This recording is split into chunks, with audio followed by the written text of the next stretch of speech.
I want to take a different angle on what's happening today politically because I don't believe what we're involved in is a pure political environment. I'm more convinced than ever that what has evolved since Donald Trump came on the scene as a political candidate and former president is not a political movement, but really a large RICO operation disguised as a political movement and is hiding under the umbrella of a historical political party. MAGA, as people are devoted to make America great again, is an overlay on top of the Republican Party. And the reason I believe it is a RICO scheme or a racketeering scheme is because the goal is not political power. The goal is taking down and making the biggest score in criminal history. And that is to take control of the United States Treasury and all of the primary funds, Social Security, Trust Fund, Medicare Trust Fund. The Treasury itself is about $5 trillion. That's bigger than any casino takedown you will find even in the movies. And the Treasury is composed of all of our income that we pour into it in the form of federal taxes, income taxes. There are treasury bonds that are held by countries all over the world. So if a group or an organization could get their hands on that and divvy it up and push it over from the public trust into private hands, i.e. investment bankers and what have you, i.e. school vouchers and what have you, then that's the goal that's taking place. Now, people will say RICO, but here's what RICO means in racketeering. Racketeering is a type of organized crime that involves a group of people working together to repeatedly earn a profit through illegal means. These illegal means can include extortion, fraud, bribery, violence, or threats. What has been happening just recently in Texas, and I think I just heard about something in Florida. In Texas, you're having state government officials under something called the Voter Integrity Unit showing up at voting activist homes who are simply, one lady is in her 80s. She simply helps people fill out and school them on how to vote by mail. That's a threat to this racketeering scheme. And I think the same thing's going on in Florida. And it's going to go on different things like poll watchers, everything else to suppress the vote, to give their figurehead leader another shot at getting in the Oval Office. The problem with their leader, Donald Trump, is he came with baggage.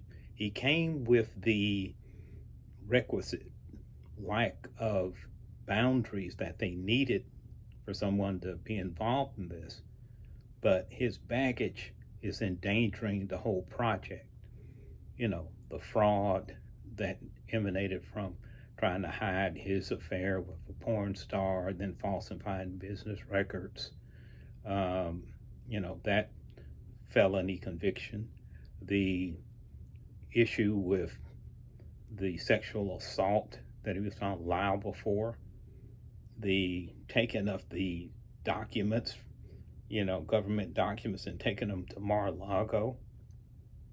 Just a whole range of problems that if he didn't bring to the table, this scheme would be going even smoother. So what do? They've got inside men that he was able to appoint to lifetime appointments in the Supreme Court. men and women, 3 in fact, they have strengthened his hand if he gets in office again to be more protected, because as long as he puts things on under the auspices of official acts, he can't even be questioned about were these acts illegal. So they're inside men even in the high court. There are inside men in these state offices. There are inside men and women in the House of Representatives and the Senate. So they have paved the way for this to work. The one thing that may trip them up is the imperfect vessel they have as the head of this organization, because some of the power behind it or organizations like the Heritage Foundation, Architecture Project 2025, which actually lays out a lot of what they want to do to get control of the Treasury and get control of our future and basically bankrupt it.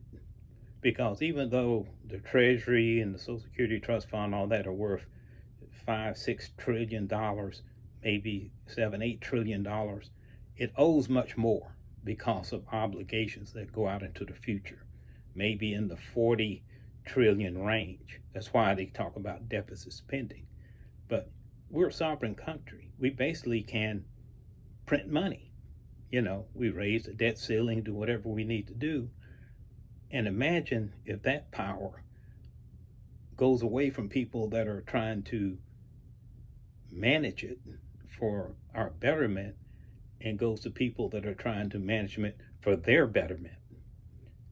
And that's why I say this whole thing reeks of a giant RICO scheme hiding under the umbrella of politics and a political party.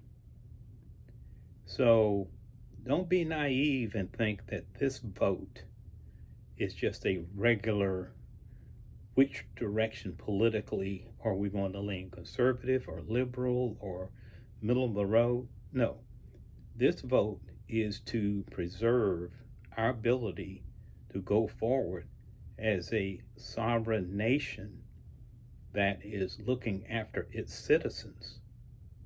Now, in their mind, they're going to be looking after citizens, but those citizens are just themselves.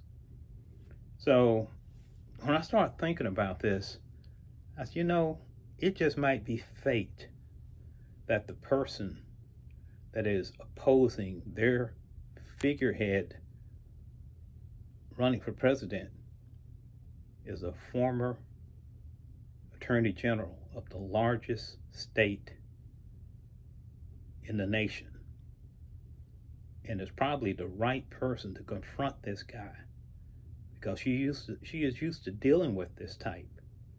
But the more I just started thinking about this, I said, this feels like a mob takedown. Got inside men, outside men, but they're all under a cloak of legitimacy because they were elected, they were appointed, they've got their loyal following. It's just too real to be a coincidence the way this is happening. So just keep that in mind.